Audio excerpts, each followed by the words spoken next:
It's wonderful to see so many of you here in person and online as well, and to be able to welcome Magda Teter to campus. My name is Sarika Time-Griffiths, and I'm serving as the acting director of the Yale program for the study of anti-Semitism this semester, while Maury Samuels is on research leave.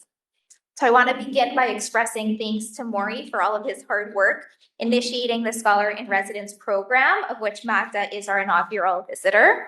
And many thanks as well to Linda Maisel, YPSA's managing director, Diane Barrett-Brown, the Whitney Humanities Center's deputy director, and Inessa Laskova, our senior administrative assistant, for all of the time and careful thought that they put into planning this lecture and all of YPSA's events and programs throughout the year. Magda will be on campus with us several times this semester for a series of research and teaching workshops, as well as an undergraduate book club and a graduate and postdoc pedagogy seminar. And I'm grateful for all of those who partnered with us across campus to host these events. As always, we hope that you join us for some of our upcoming events as well, both on campus and online. Today's event is being live streamed, and a recording will be posted on our website. For those of you joining us remotely, you're welcome to submit questions through the webinar, and we'll incorporate them into our discussion afterwards. And for those of you joining us, please help yourself to the reception and know also that you're being recorded. It's a special privilege for me to be able to introduce Magda this afternoon. Magda is a professor of history and the Shvidler Chair of Judaic Studies at Fordham University, and the author of 5 books, all of them about the intersections of Jewish history, Jewish-Christian relations, anti-Judaism and anti-Semitism, material culture, archival legacies, and the ways we can and do write histories of complicated pasts. She published her first book, Jews and Heretics in Catholic Poland, in 2005, followed by Sinners on Trial, Jews and Sacrilege After the Reformation in 2011. More recently, she published a set of 3 books, each distinct as a work of scholarship on interrelated topics. Her 2020 Blood Libel on the Trial of an Anti-Semitic Myth received a National Jewish Book Award, the George L. Massey Prize from the American Historical Association, and the Ronald Beaton Prize from the 16th Century Society.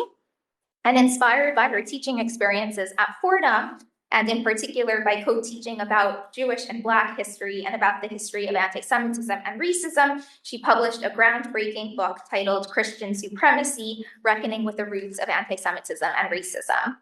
Just this year, her latest book, or I guess last year, in 2025, her latest book, Blood Libel's Hostile Archives, Reclaiming Interrupted Jewish Lives, was published. And it's a book that reflects on the historiographical and methodological challenges and opportunities of using archives that were assembled in order to persecute certain groups to write the histories of those very people. Magda publishes in English, Hebrew, Italian, and Polish. And in addition to her academic work, she also writes for the New York Review of Books, the public seminar, the Jewish Telegraphic Agency, and other public venues. She's received many fellowships from the Guggenheim Foundation, the Radcliffe Institute at Harvard, the Cullman Center at NYPL, the NEH, and she currently serves as the president of the American Academy of Jewish Research. So I had the honor of working closely with Magda for a decade at Fordham, where she built the library's Judaic collection, revolutionized undergraduate pedagogy, and founded the university's Center for Jewish Studies, which is now one of the most vibrant and wide-ranging Jewish studies programs in the world. She continues to curate exhibitions at Fordham's Walsh Library on everything from Passover, Haggadot, and Jewish paper cutting to responses to hate, history of book censorship, multilingualism, and much more. I consider Magda to be one of my most important mentors and models, and that the example that she sets of a rigorous scholar, a thoughtful interlocutor, a dedicated teacher, an indefatigable community builder, a curious and open mind, unintimidated and bold and nuanced, and basically up for anything, guides me in my work at Yale each and every day. Magda is a sought-out and a speaker and teacher, especially in these particularly complicated times when the topic of anti-Semitism has found its way back to the center of public discourse, political debates, the front pages of newspapers, classrooms, and academic discussions. So I can't think of a more thoughtful and qualified person to help us understand this moment and contextualize it in the long history, not only of anti-Semitism, but also the history of the study of anti-Semitism. So welcome.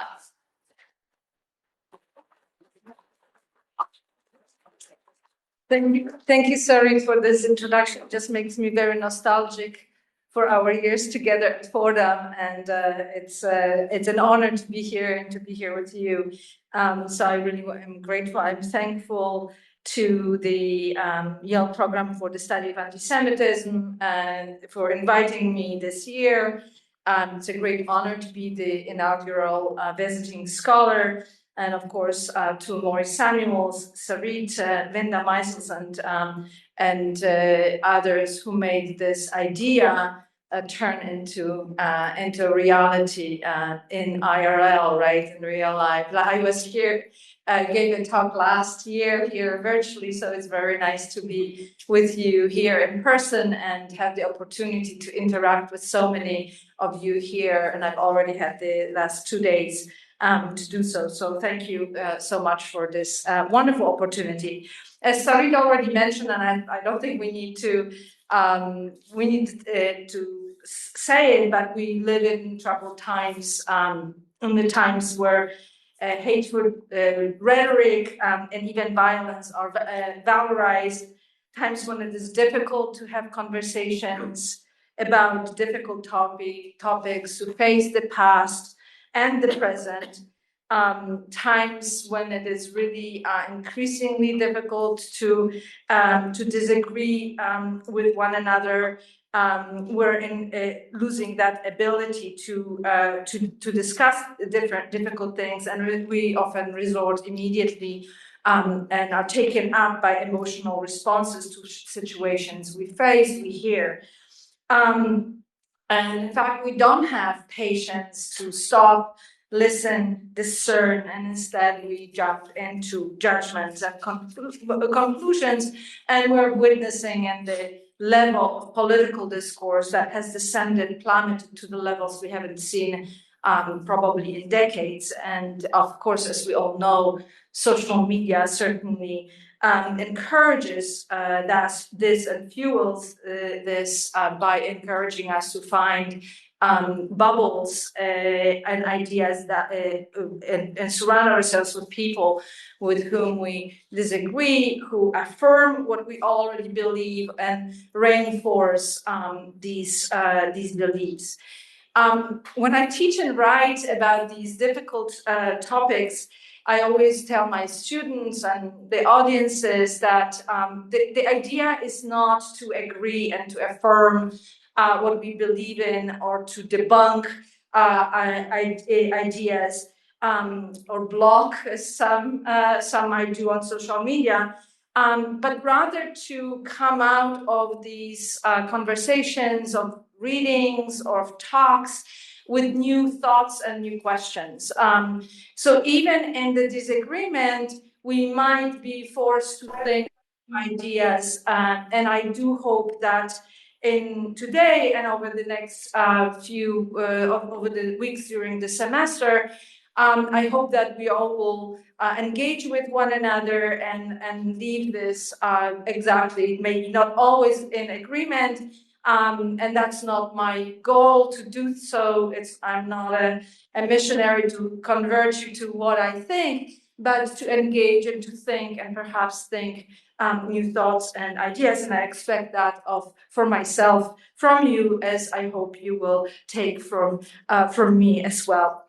So the now poses really several issues that we're facing. We're facing a real resurgence of anti-Semitism and racism. We're seeing politicization of anti-Semitism, and it's in levels of explicitness, as I said, that we haven't seen before for I don't know how long in the last decades.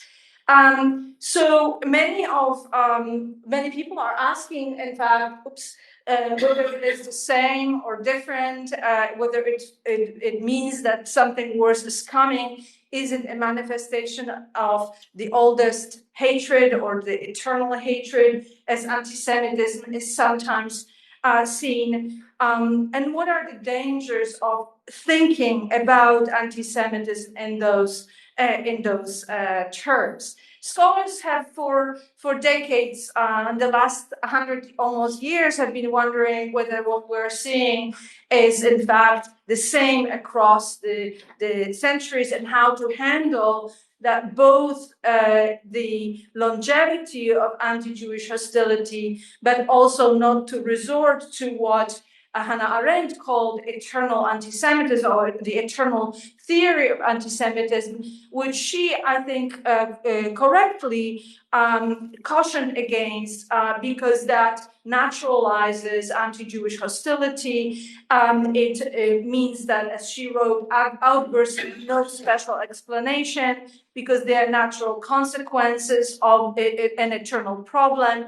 And as she pointed out, it gives the best possible alibi for all horrors. If it is true that mankind has insisted on murdering Jews for more than 2,000 years, then Jew killing is normal, even human occupation, and Jew hatred is justified beyond the need of argument.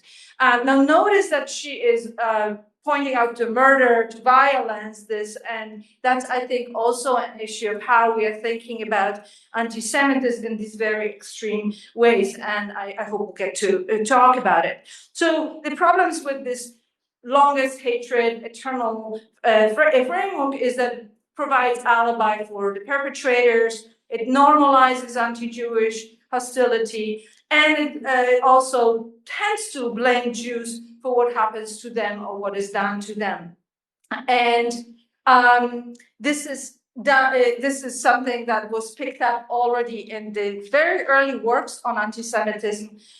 Here is one of the earliest attempted histories of anti-Semitism, just a few years after the term went mainstream, and this one is from 1894, where Bernard Lazare, a Jewish writer in France, claimed that wherever Jews settle, this hostility follows them, right? And if this hostility, he says, this repugnance had been shown towards Jews at one time or in one country only, it would be easy to account for the local causes of this sentiment. But the object of the hatred can be found among all nations, and among whom Jews settled. So the general causes of anti-Semitism have always resulted in Israel, meaning Jews, and not in those who antagonize it. Meaning it is merely asserted that Jews were themselves, in part at least, the cause of their own ills. And you can imagine that anti-Semites really embraced that theory. His contemporary Edward Drummond really praised the book, and the Nazi writers also were very happy to latch on to it. And here's an example of this massive book, Antisemitism and the Words and Pictures, where they go back to the sort of ancient and through these millennia of works to show we are not doing anything different. This is not our problem. It's a Jewish problem. So how do we think today about the real problem of anti-Semitism today? Not this kind of rhetorical issue, without resorting to these oversimplifications and these eternal theories.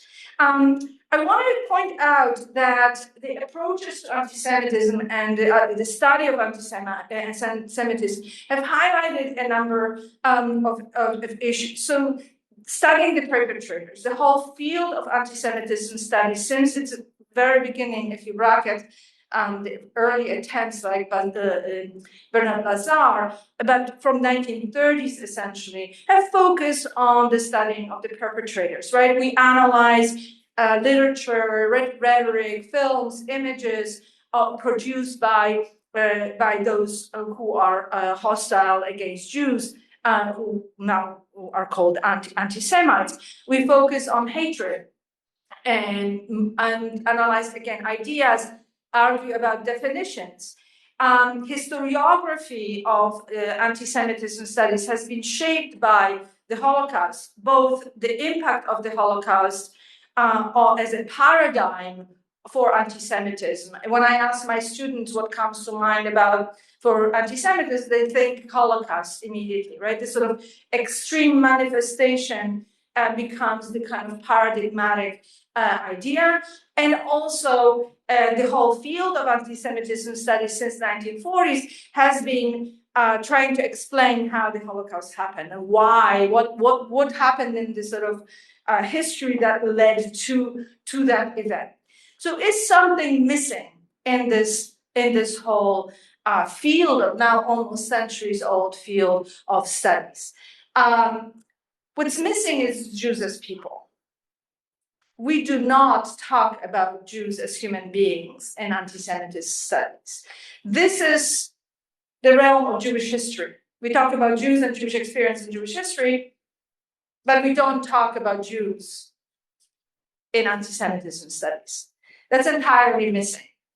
And we don't talk about the impact of anti-Semitism, anti-Jewish hostility, anti-Jewish laws, and all those things on the Jews' lived experiences, right? We don't, that doesn't come to mind. When you think about the study of racism, this is entirely different. In the study of racism, we never lose focus and never lose sight of those affected by racism, the victims of racism. There's reluctance to publish, discuss, right? We beat the N-word. We're reluctant to publish racist images. Henry Louis Gates Jr. had to write an essay why he is collecting the racist, what he called Sambo art. It required justification.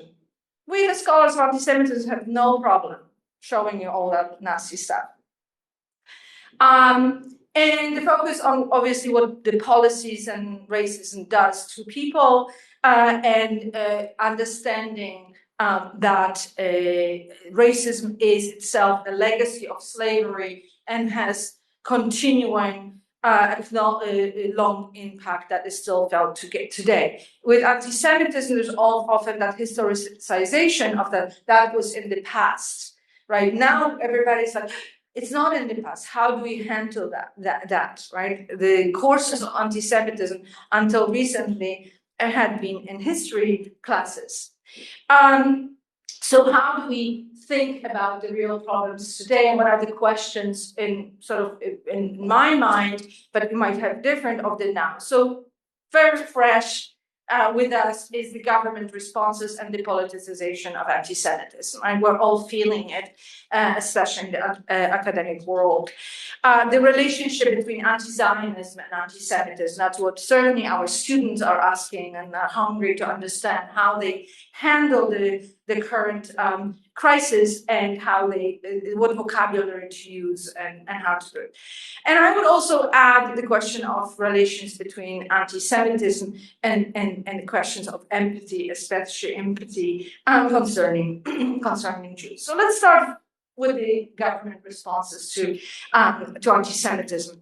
So we've seen a resurgence of anti-Semitism in both harassment, vandalism, and even assault, and whatever is the methodology of whether it's FBI data or ADL, and there are people are arguing about how the data is collected, but there's no denial that there was a resurgence of anti-Semitism. We can see it even before October 7th. So in that context of that rise, the Biden-Harris administration decided to work on the U.S. national strategy to counter anti-Semitism. They convened groups of community leaders and scholars, and I was on one of the panels. They consulted of how to deal with the with the resurgence of anti-Semitism. What role can the government play in it? So they identified anti-Semitism as a threat to democracy, and not only to Jewish, general to Jewish Americans, but to all of us, again, because it's a threat to democracy. They stated that anti-Semitism does not exist in a vacuum, and they then offered these various measures, which I read really as back then. Now we're in a different reality, as the kind of the limits of the federalism of America. That is, what can the federal government do, what it can do, what local authorities can do, what NGOs and non-governmental units can do. But they had an implied audience in this document. When you read it carefully, and I'm just giving you this one example, they have these various pillars of how to build, right? So building cross-community solidarity. Anti-Semitism does not exist in vacuum, it says. While anti-Semitism is unique, has certain unique characteristics, the people who express anti-Semitism frequently hold other biases based on actual or perceived religion, race, ethnicity, national origin, sexual orientation, gender, and gender identity. The perpetrators of hate-fueled attacks frequently deploy rhetoric that contains anti-Semitic, anti-Black, anti-LGBTQI+ themes. The neo-Nazis who marched in Charlottesville in 2017 believed in a toxic brew of a myriad of hatreds.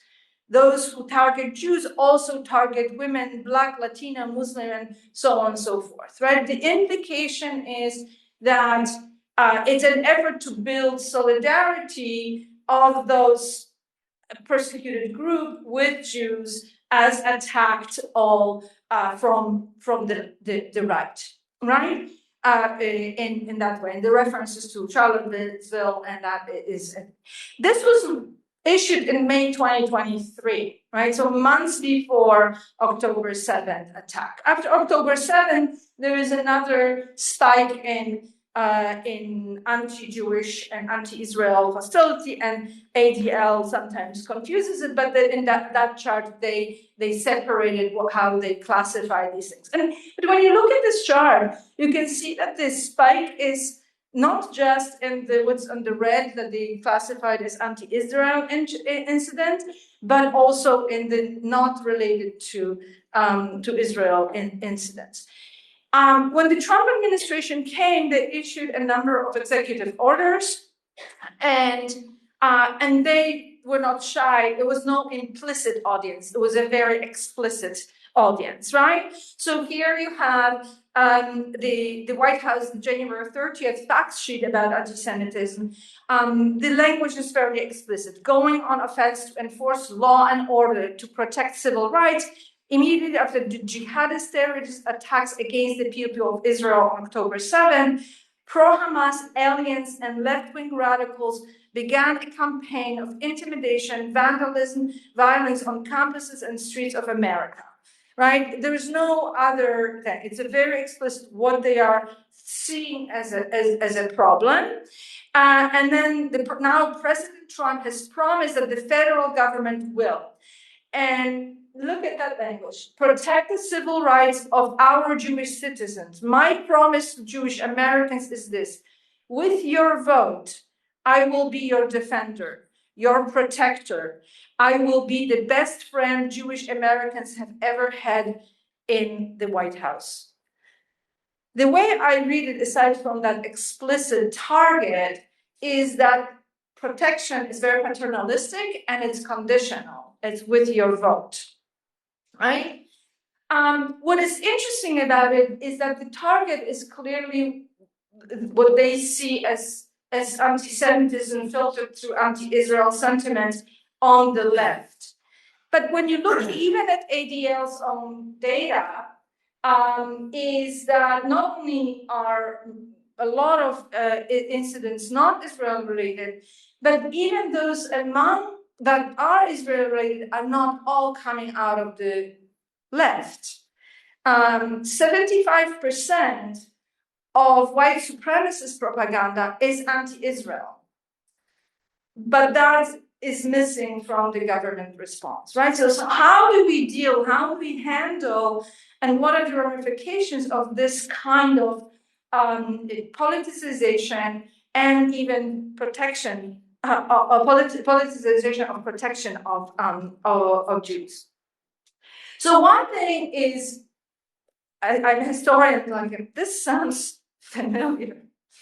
So historically, the protection of Jews served as tools to assert political power, right? The kings and emperors used the protecting Jews against popes. The popes issued papal bulls protecting Jews to assert their authority over kings and emperors, kings against local powers, local lords against kings.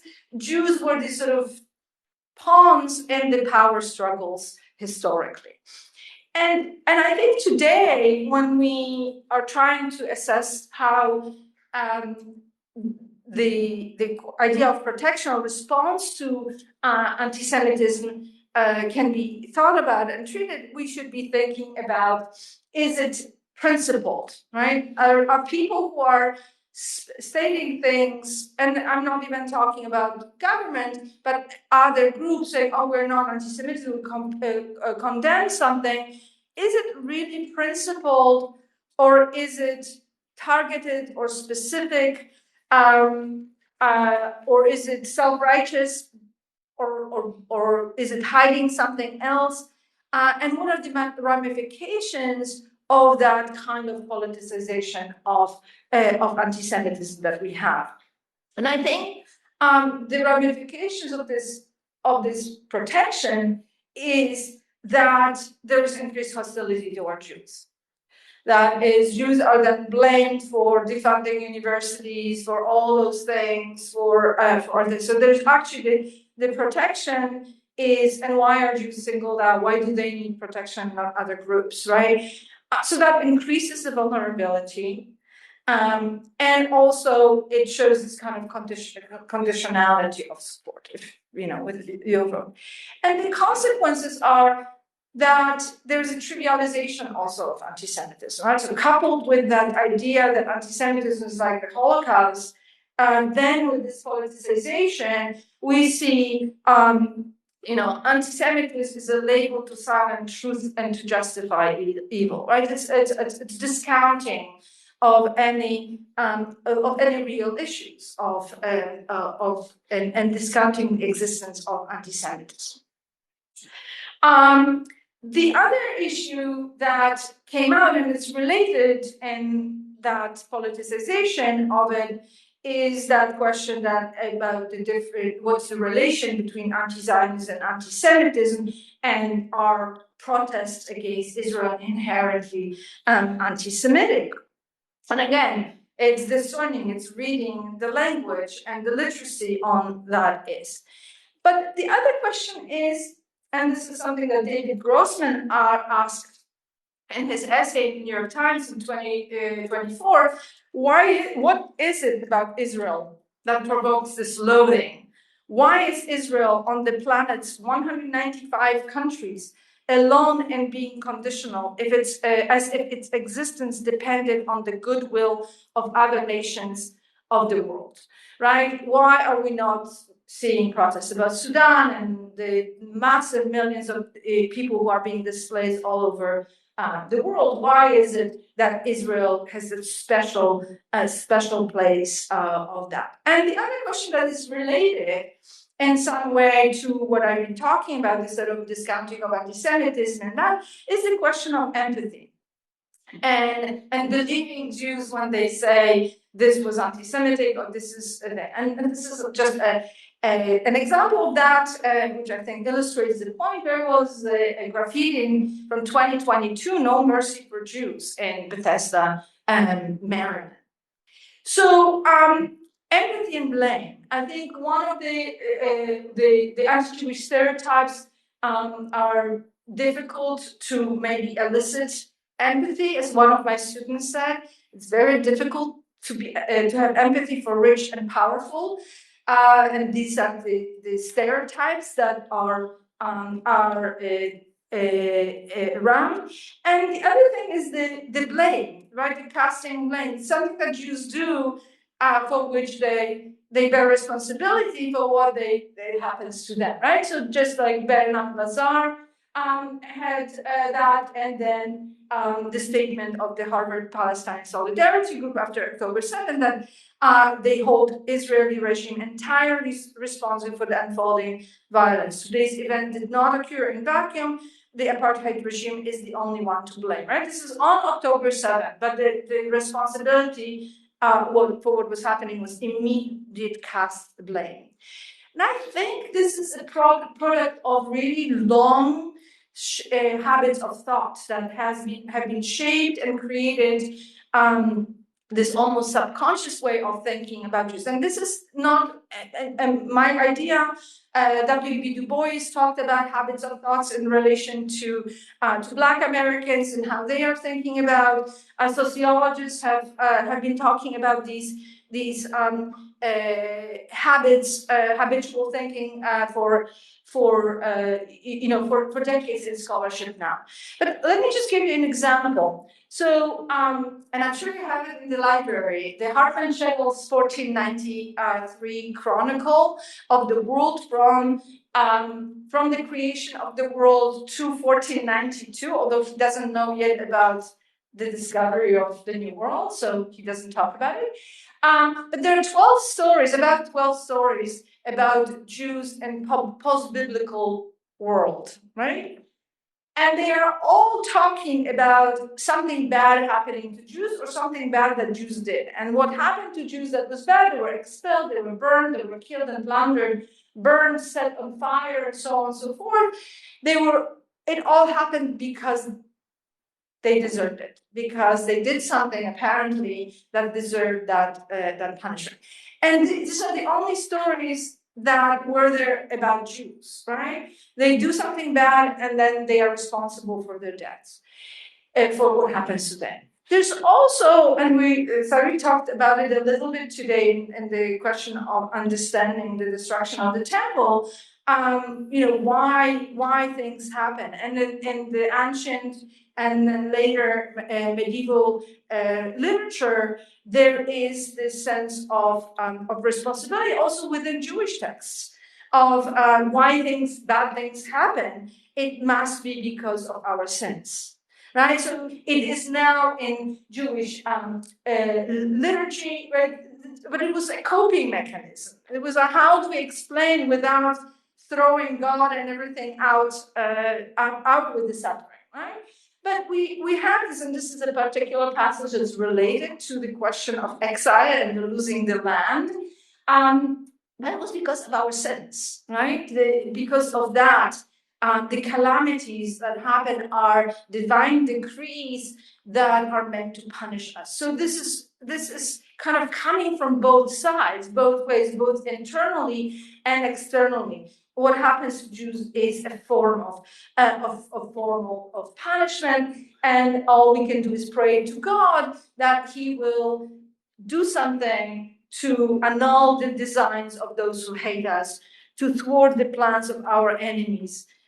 Rid us of every oppressor and adversary. It also absolves the perpetrators out of responsibility, right? It means it's God's will, and they are just tools in God's will.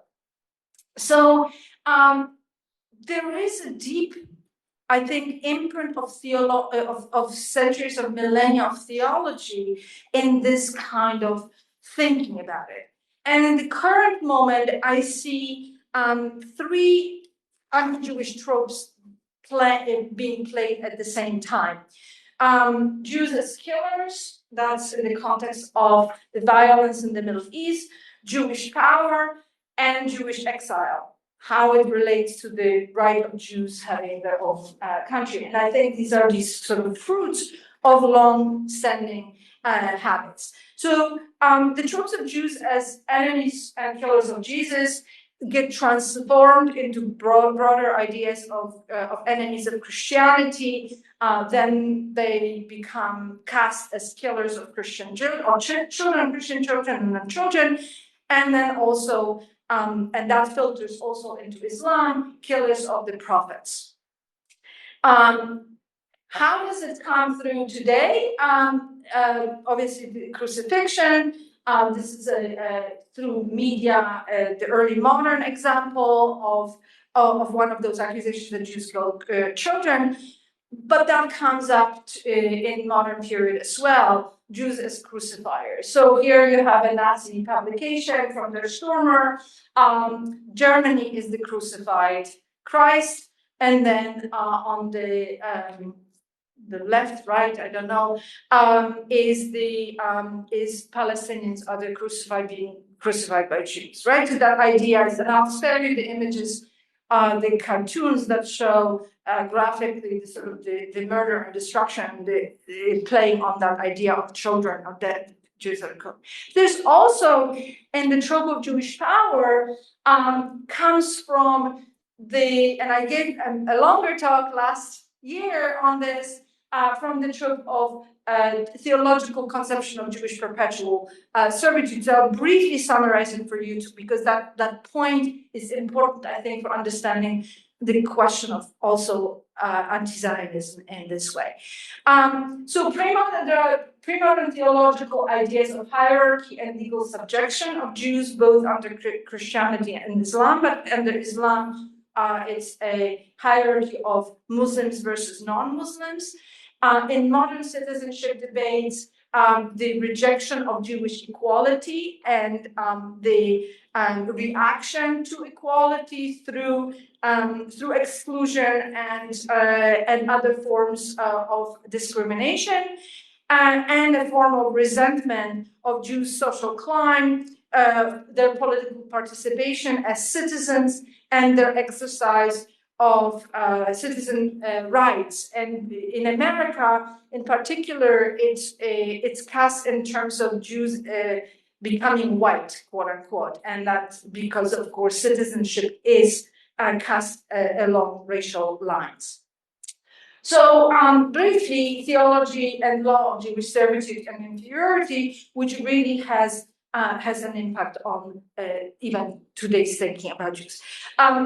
It's a long story, but Paul creates a hierarchy of values that later theologians, writers, Christian writers, reinterpret. And here is the late 4th century, early 5th century writer Augustine, who cast Jews as Old Testament covenant, as representative of the earthly city, in servitude or slaved, in shadows, in contrast to Christianity that's cast as a new covenant, heavenly city. We're talking in your class about the heavenly city, representing light and freedom. Citizens, Jews and Judaism are represented as citizens of the earthly city, which was corrupted by sin, and they are vessels of wrath. Whereas Christians and Christianity are citizens of the heavenly city, brought forth by grace and freed nature from sin, and are vessels of mercy. And then he also reinterprets this verse from the book of Genesis, which was cited by Paul in his epistles, but in different ways. He says, the elder shall serve the younger. Scarcely anyone among us has understood it to mean anything else than the older people of Jews should serve the younger Christian people. He creates now a kind of an idea of social hierarchy, which both reflects and then is deployed also in a newly established Christian Roman Empire imperial laws as they present. So Jews are really cast as second-class Roman citizens from now on. They are prohibited to serve in public office, to practice law, to have Christian slaves or later on Christian servants. and those who are in Jewish hands should be raised from that Jews' power. This anxiety about Jews having authority over Christians, Jews having power over Christians, it starts being embedded in the legal fabric of Christian law, and it comes back again and again in both canon law and in secular law. No Jew is permitted to hold Christian slave in his tower. It is absurd that a blasphemer of Christ exercise authority over Christians. Prohibition of Jews holding Christian public office. And then it gets wrapped into that idea, theological idea of perpetual servitude, which is a punishment for Jews' own guilt. Because of they crucified the Lord. So again, back to the idea of crucifixion. And then Jews are ungrateful to us, Christians, for tolerating them.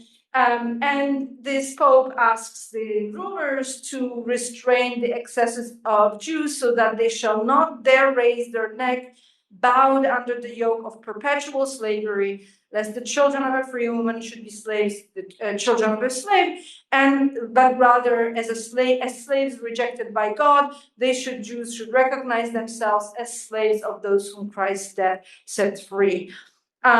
Jews should not grow insolent. This gets repeated. This is from the bull establishing the Roman ghetto. The same language is repeated, but the Pope adds that it is therefore appropriate that as long as Jews persist in their errors until they accept Christianity, they should recognize through experience, right, and the world, that they have been made slaves while Christians have been made free through Christ, and so on and so forth. In modern times, that when Jews become equal, it becomes a subject of anti-Semitic reaction, right? And here is that sort of flipped order where a visibly Christian woman in this postcard, a German woman here, is a servant to these new rich Jews in that period. And one of the guy who is responsible for promoting the term anti-Semitism cast it quite explicitly. He cast Jews in racial terms as a Semitic race, repeatedly torn from the homeland in Palestine. But he says, like, when it comes to religious persecution, I take even Jews under my conditional protections. What he objected to Jews' social and political position, that is, with the admission to citizenship, what was at that point referred to as emancipation.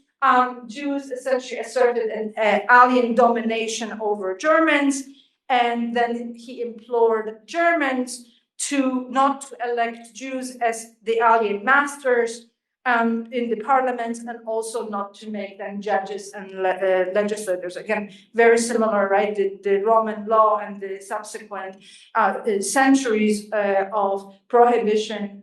By that time, almost a millennium and a half of prohibition Jews of having public offices.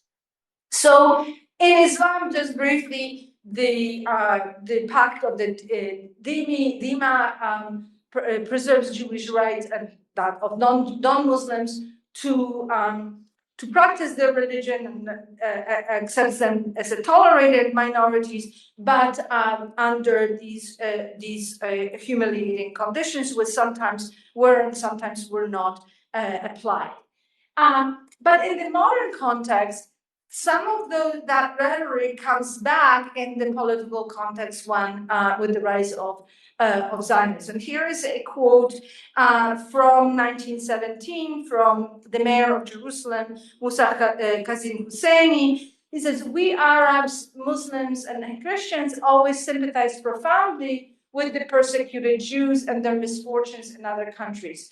But there is a wide difference between this sympathy and the acceptance of such a nation ruling over us." Right?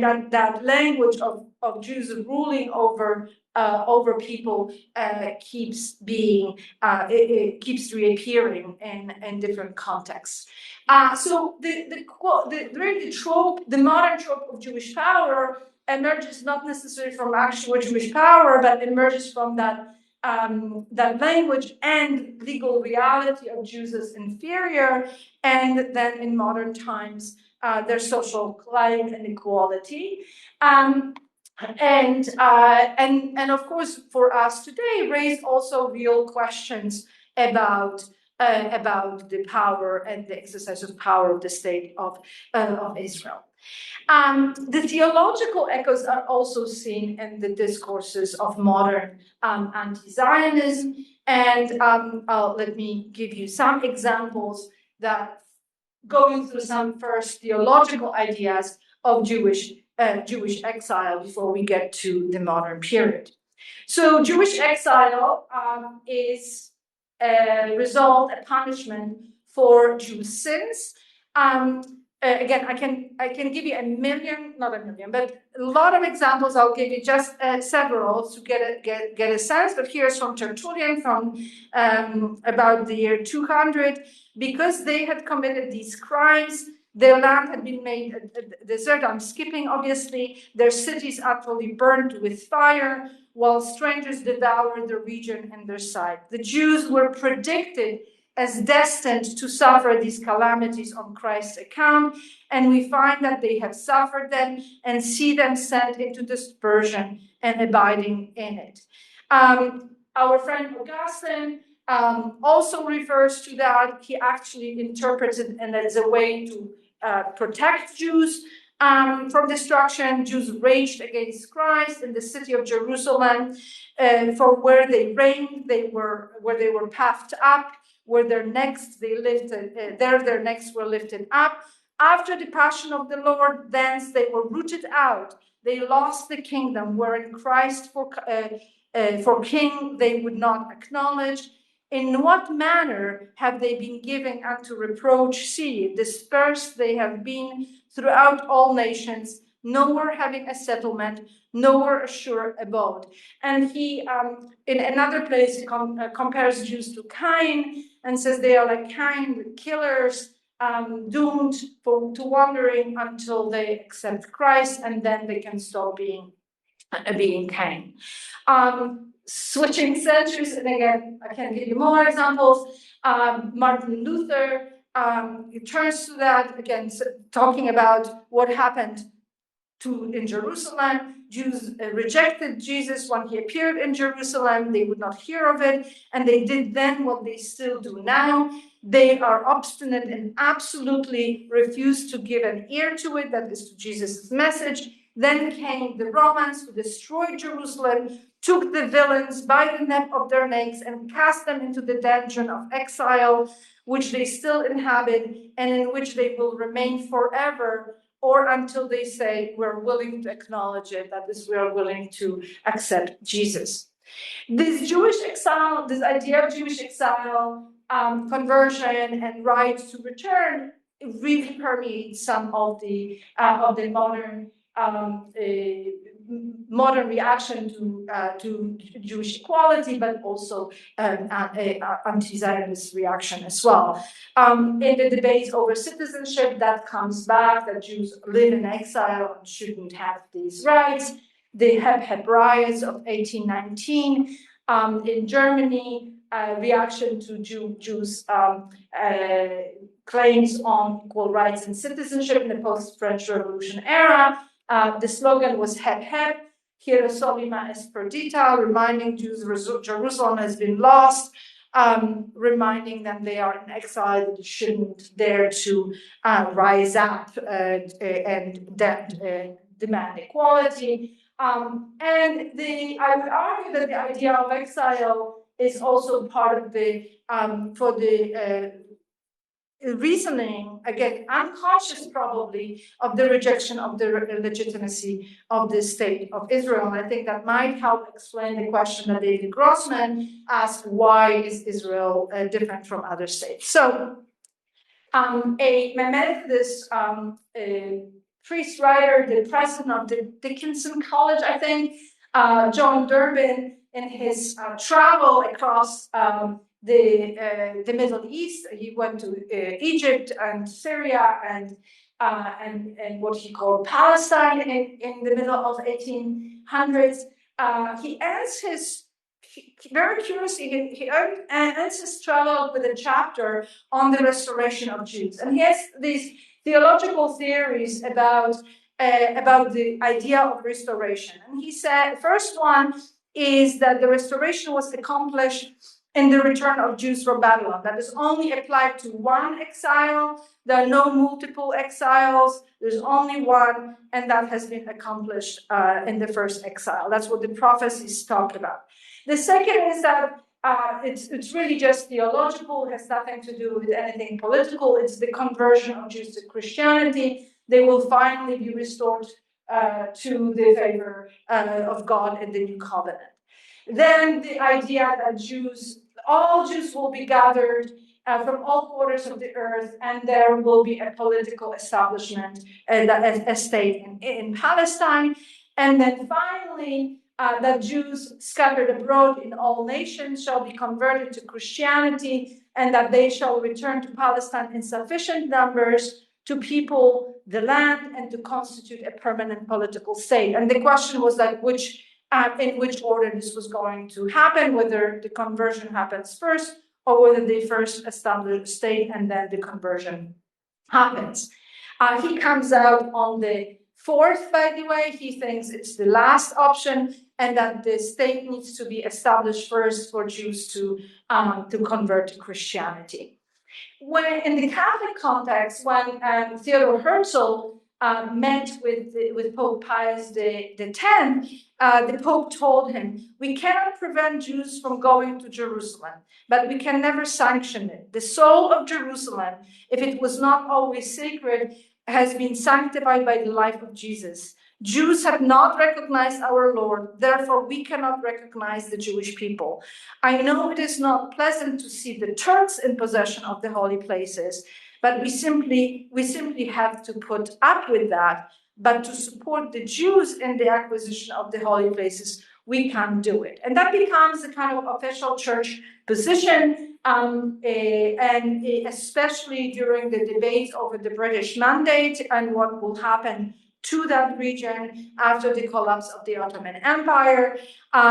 The Cardinal, fourth Archbishop of in Britain, writing to the Prime Minister of Great Britain, Lloyd George, and he's talking about the whole Zionist movement that is contrary to Christian sentiment and tradition. Let Jews live here in Palestine if they like, and enjoy the same liberties as others, but they should never, but that they should ever dominate and rule the country would be an outrage to Christianity and its divine founder. Cardinal Gaspari, trying to influence the League of Nations vote, writes, "The danger we fear is most is the establishment of a Jewish state in Palestine, but we found nothing with Jews entering the country and setting up agricultural colonies, but that they shall be given the rule over the holy places is intolerable to Christians." The King Crane Commission also objects to that. So it's okay. It's even better if Muslims have it, because at least they respect all sacred places. And in this consideration, we think that the Zionist project should be limited, and the project for making Palestine distinct a Jewish commonwealth should be given up. Again, Jews become owners of the vast lands in Palestine, but most shameful for Christianity will be to see the holy places occupied by Jews and perhaps even under their political yoke, right? Again, that sort of language of power is there. Even the idea was that it's better to internationalize Palestine rather than it being the servant of Zionism.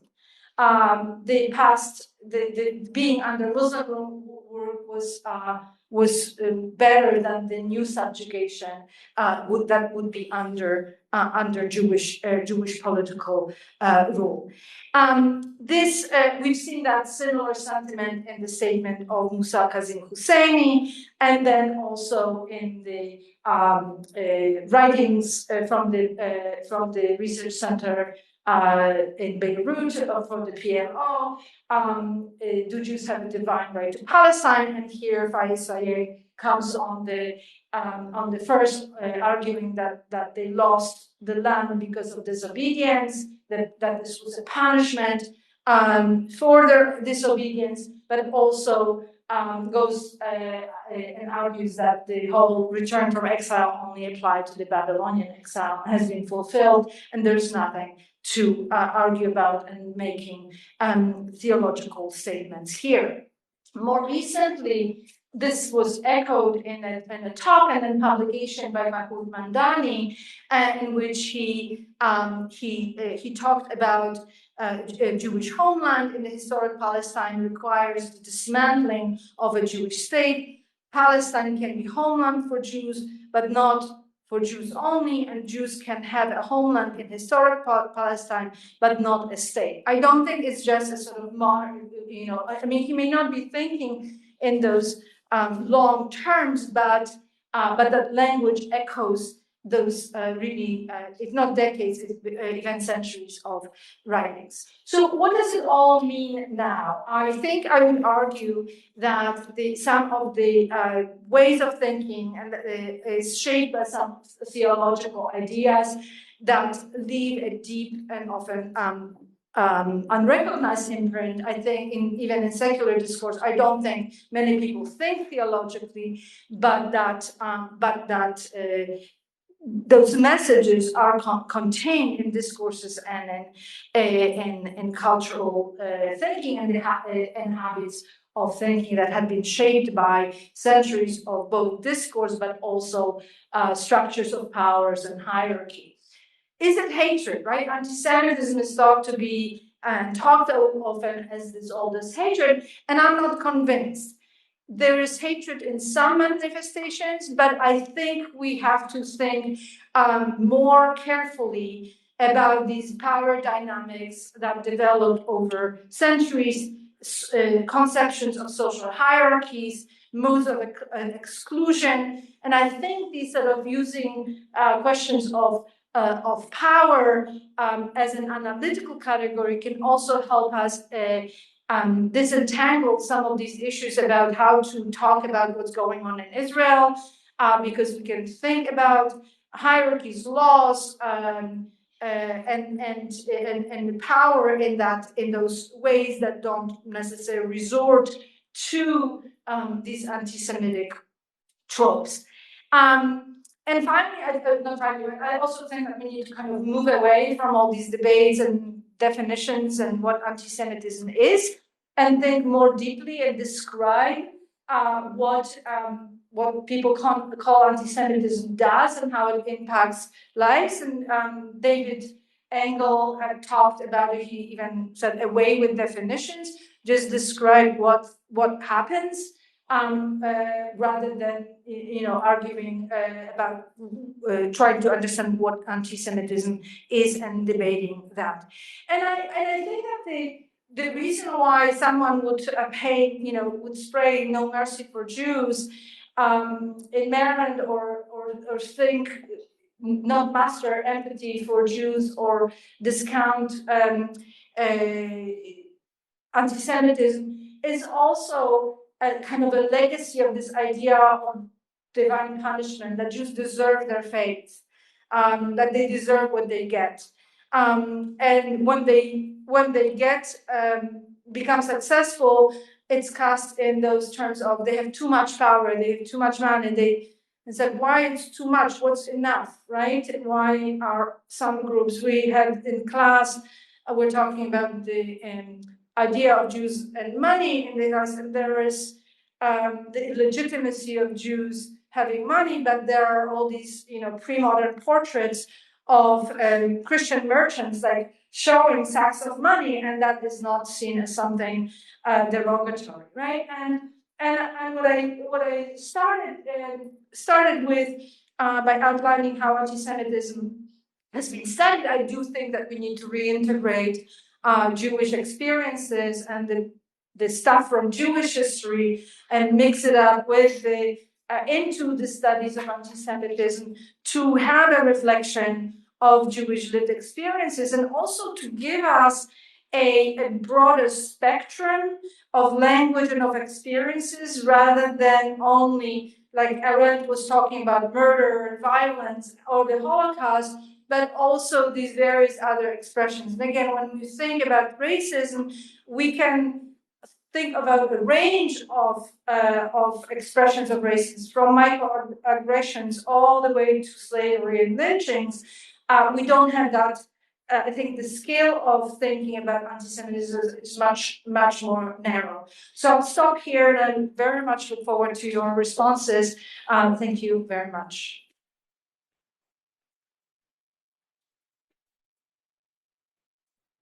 Thank you so much. I learned a lot. I want to open the floor to questions, reflections, reactions. I'll maybe start with a question that came in from someone online, and that is your call for focusing more on empathy and on the victims of anti-Semitism rather than only understanding the logic of the perpetrators, coupled with the quote that you had from the Trump administration directive, which really explicitly focused on Jews and victims and protection, but in a way that felt problematic. And so how would you suggest thinking about the victims of anti-Semitism and empathy in a way that is productive rather than problematic?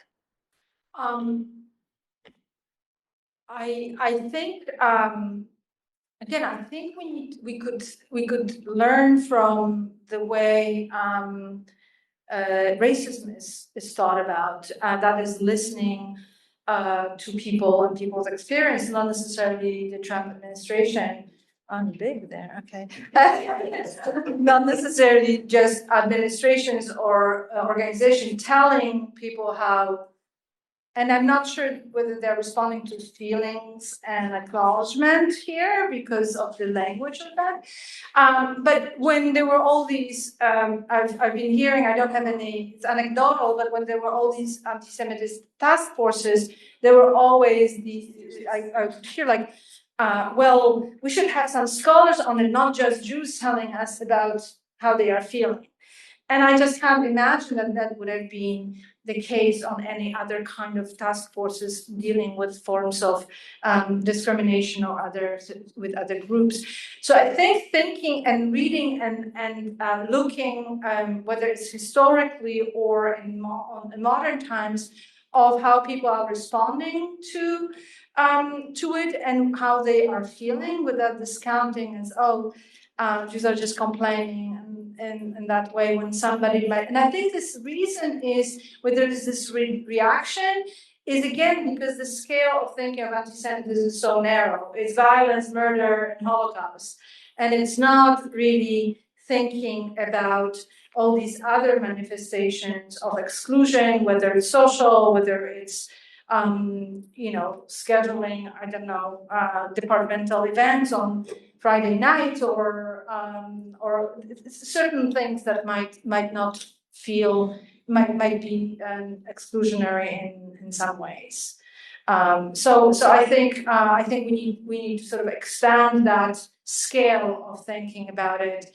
And in the case as in that, what are the motivations of talking about these experiences, right? And in this case, it's an ostensible protection of Jews, but it's not really about that.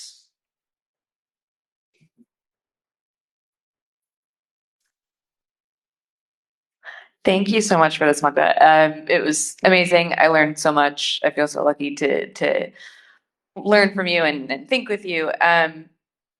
So we talked a little bit about this before you started, and I'm genuinely really curious, as someone who works on the Holocaust and anti-Semitism, I'm curious how we work through decentering the Holocaust in narratives around anti-Semitism, because I think it's a problem that we come up against a lot in the field, where, like you said, students come into my class and the first thing and the only real thing that they understand is the Holocaust as this sort of like peak or this apex in anti-Semitism, and trying to get them to think through that can be, or work through and before and after that can be really difficult. So how do you approach some of that in thinking about the sort of long-term history of anti-Semitism? So again, over the semester, we read all kinds of texts before we get to the Holocaust. But one of the things that I do in the unit about the Holocaust, I include some of the sources that talk about this gradual removal of rights, which are really quite stunning. It's like your health insurance will not be accepted. Jewish doctors will not be reimbursed by health insurance. You can't have pets. You can't have radio. You can't, go to the library. This kind of like gradual process of understanding that experience.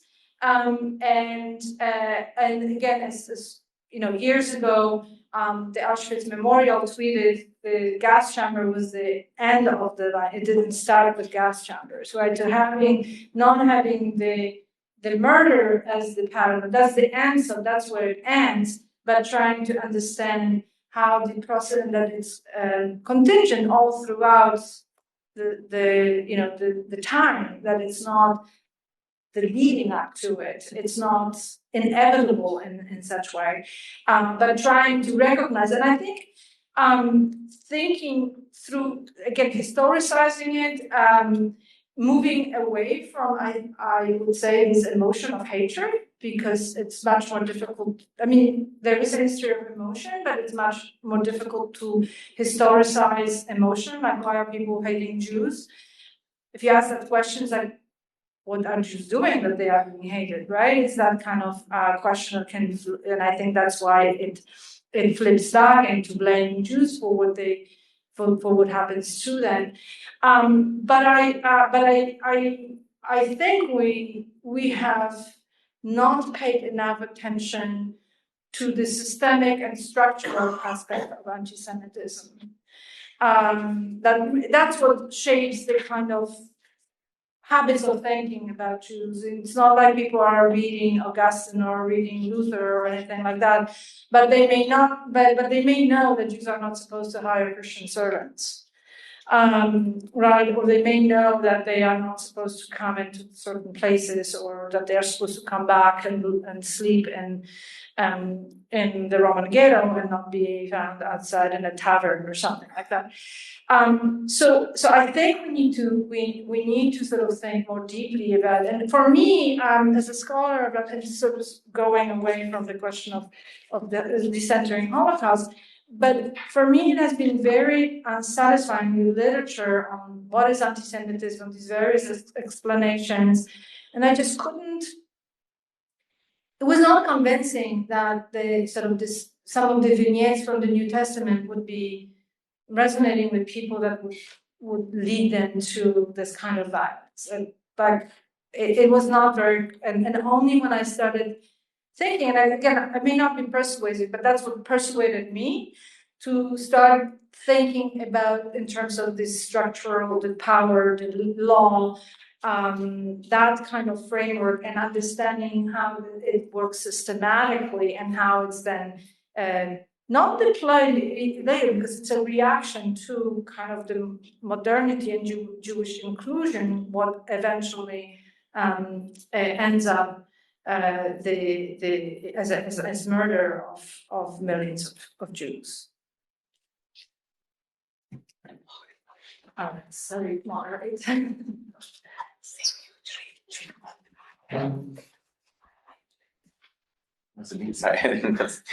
Thank you so much. This was really instructive. I want to also ask, like, sort of the first question on this, almost like a provocative question of, like, is anti-Semitism, about Jews and sort of the victims?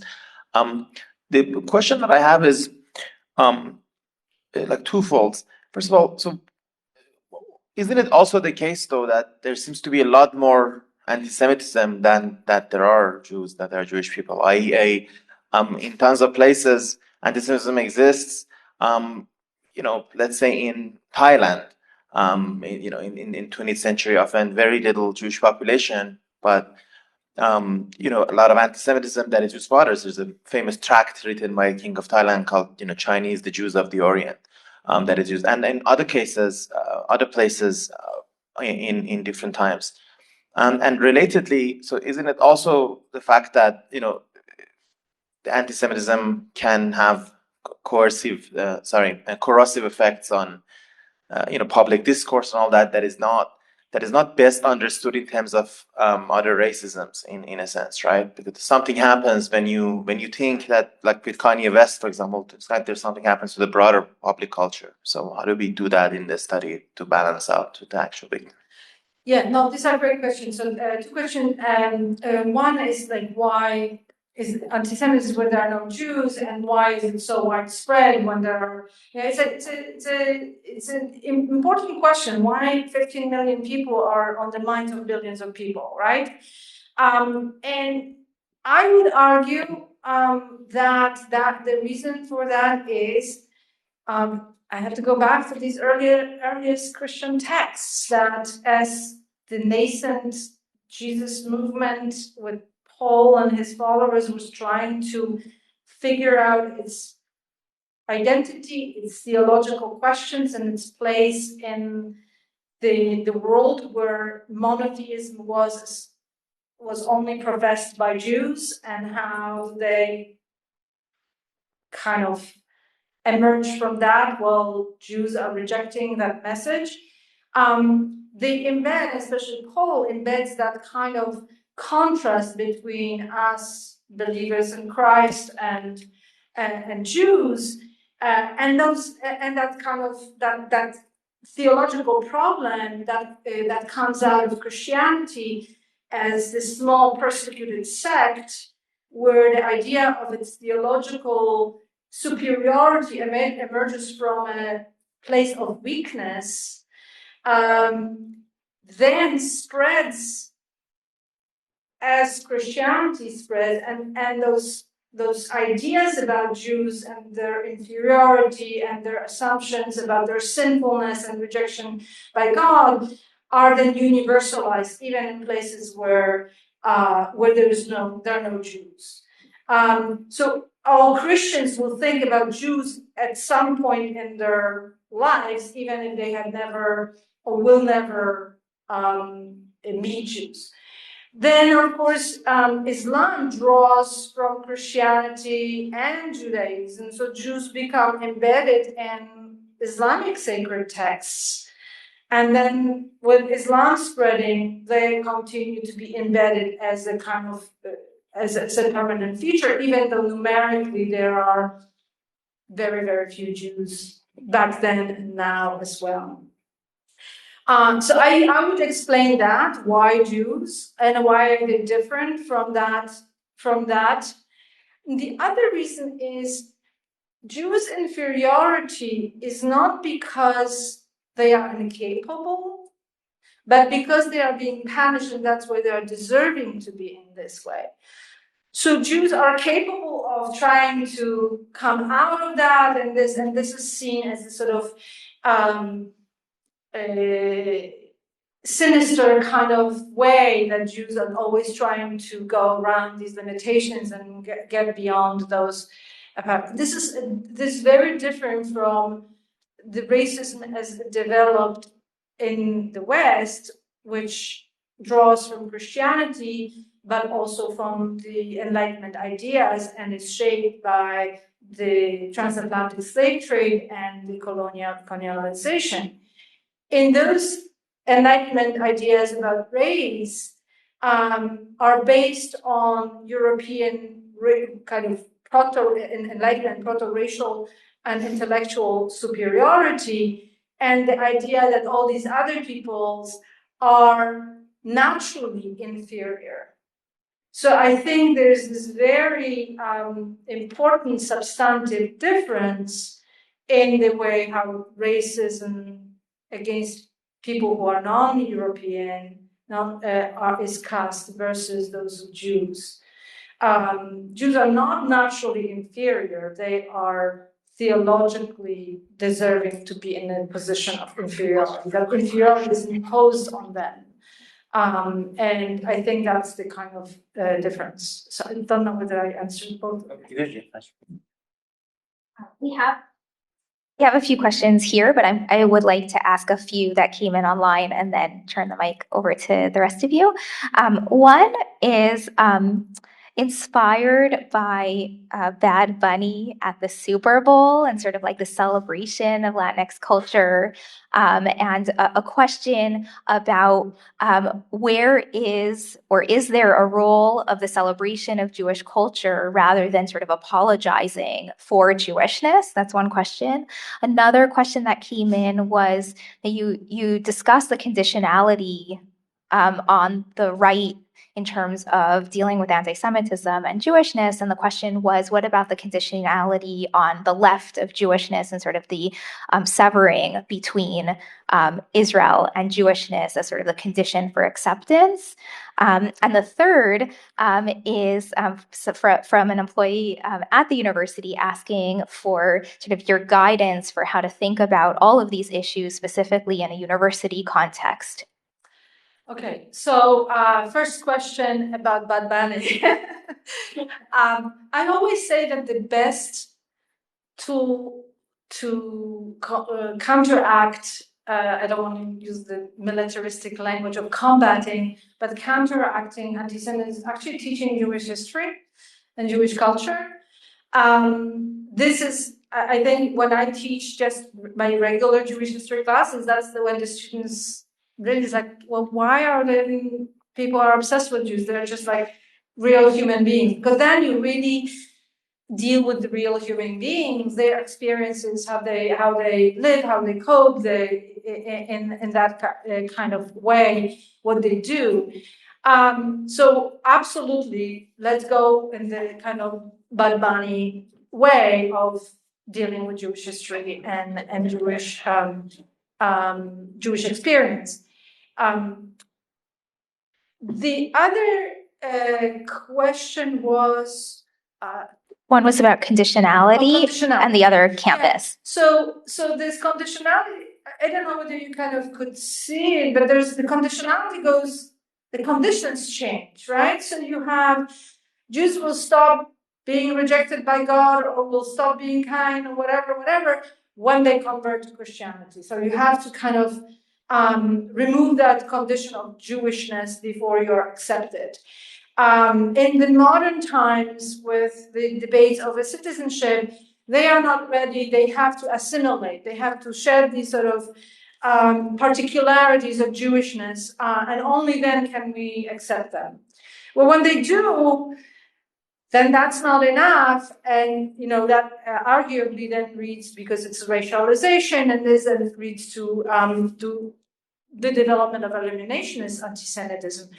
In today's discourse, I think this conditionality is also the sort of the good and the bad Jews, and depends on what political side it is, and it could be conditional of those voting for and embracing some of the right-wing rhetoric or right-wing policies, and on the left, those who are supporting Israel or have connections with Israel are not to be included in that conditionality attitude towards Israel are this kind of litmus test of acceptance. So I think, yes, and what is interesting about that, you could sort of think about the changes of political and social conditions by looking at how the conditions for Jewish acceptance are changing in the process.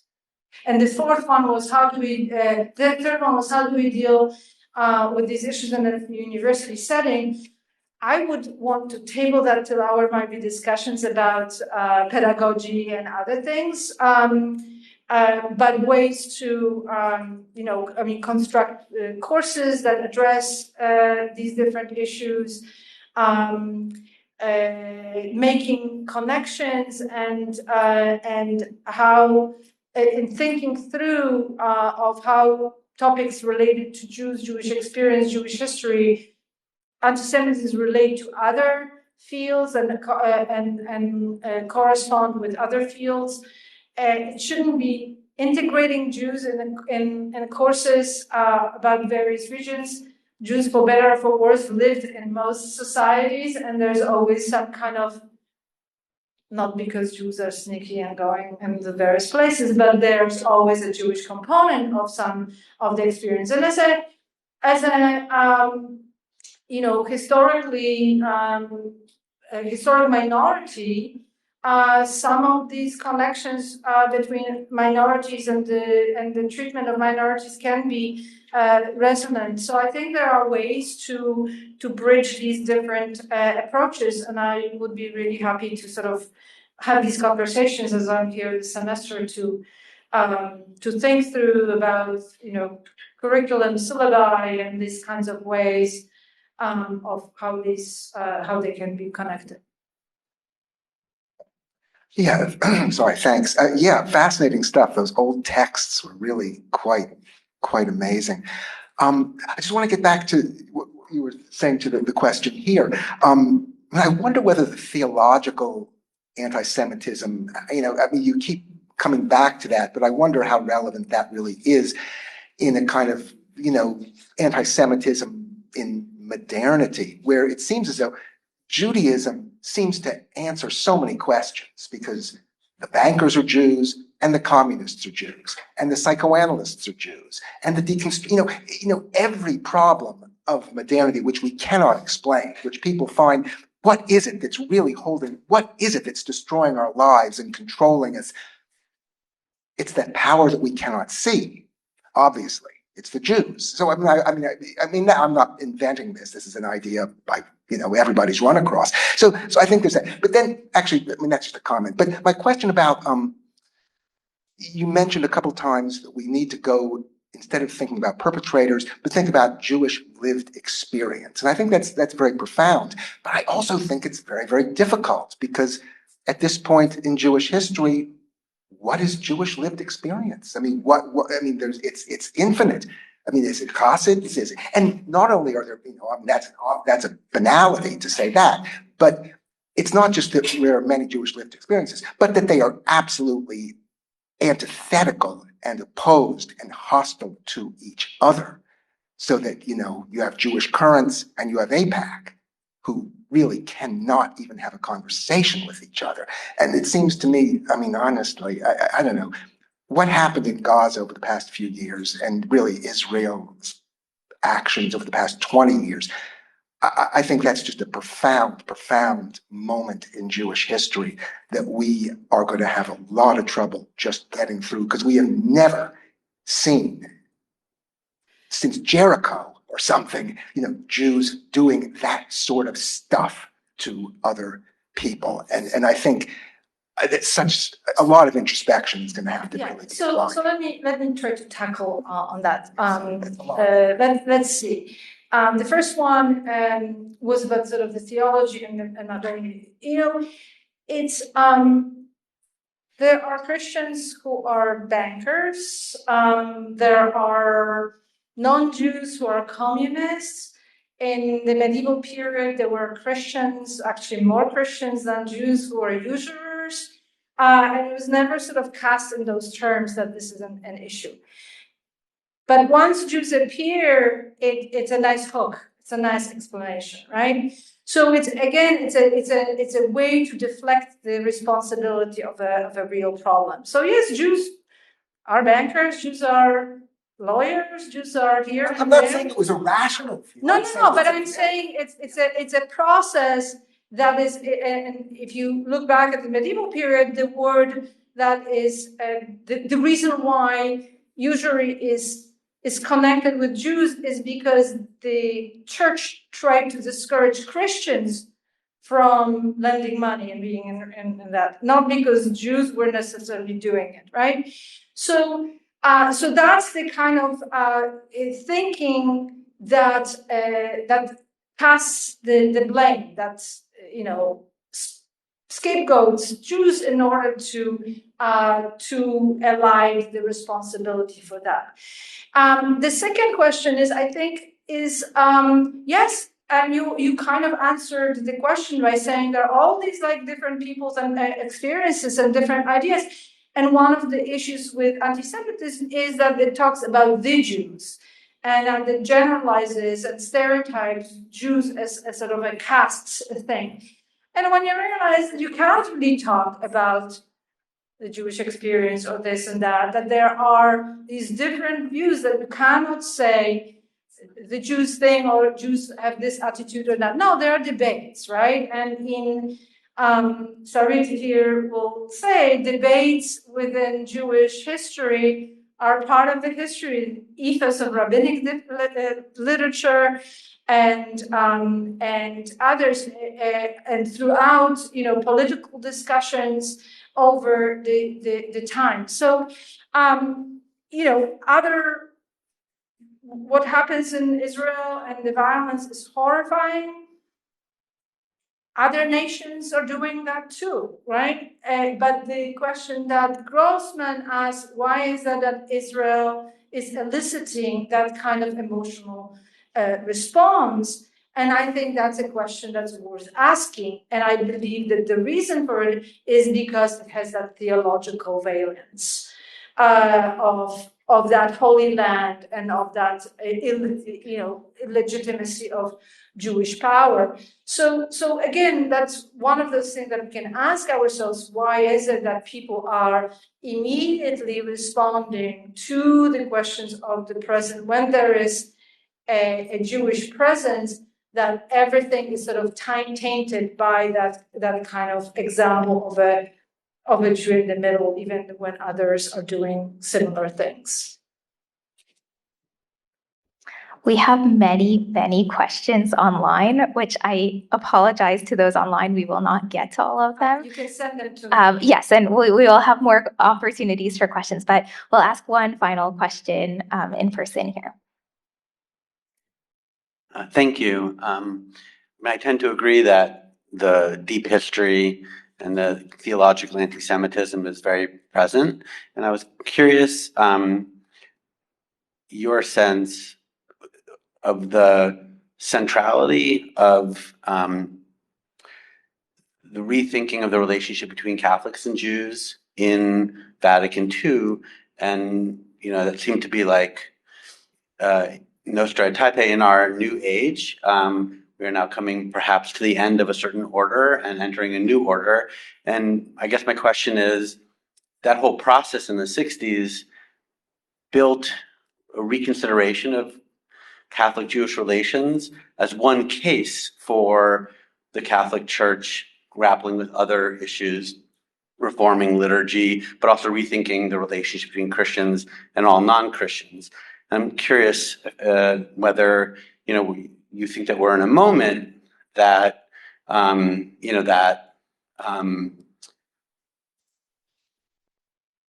new set of theological structures is coming under stress. I know that Society for Pope Pius X is very much on the table of whether they will be in the church, excluded from the church. So I'm just curious whether you have some thoughts about this moment and what it meant for the Catholic Jewish question to be so central to this major reform of the church at that moment.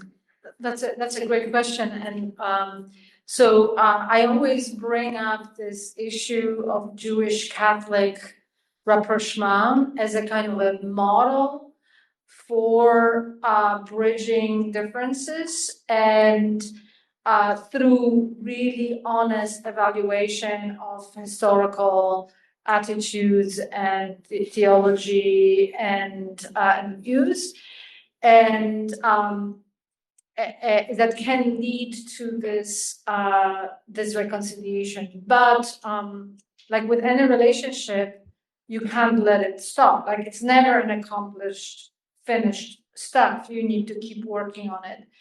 I do think that we're under a moment of stress, especially in the last years and since October 7th and as well. And the issue of Israel has been, as you could see, was an issue, huge theological issue. It was much easier for the church to deal with Jews as Jews in the kind of theological way than to recognize, for instance, the state of Israel. That came much later, I think, the 80s, or there were treaties signed between the Vatican and Israel. I don't know have the exact dates, but it wasn't an immediate outcome of Nostra Aetate. So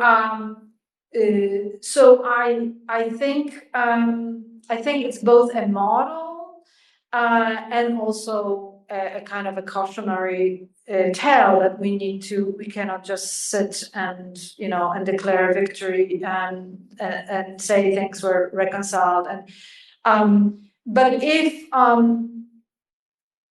these centuries-long issues could be overcome theologically and step by step, right?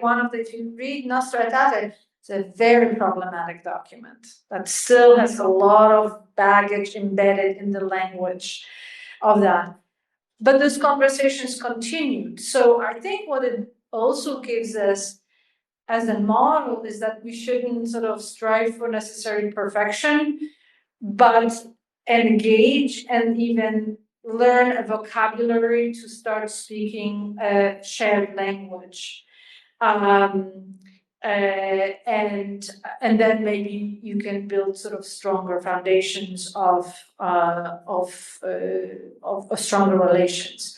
But starts always with perhaps good intentions, bad language, and lots of faux pas, and it takes the sort of two sides to and maybe there is perhaps sometime if ever hostilities between Israelis and Palestinians will end, and that kind of moment will come of some conversation, recognition of pain and hurt, and then building on that. But if that was possible with the church and Jews after so many centuries, perhaps there is hope for other forms of conversation and dialogue as well. So thank you. That's probably a really good point on which to end, which is a hopeful one. Thank you so much for teaching us and for complicating things and opening questions. And we're looking forward to a semester of being in dialogue together. So thank you. Thank you so much.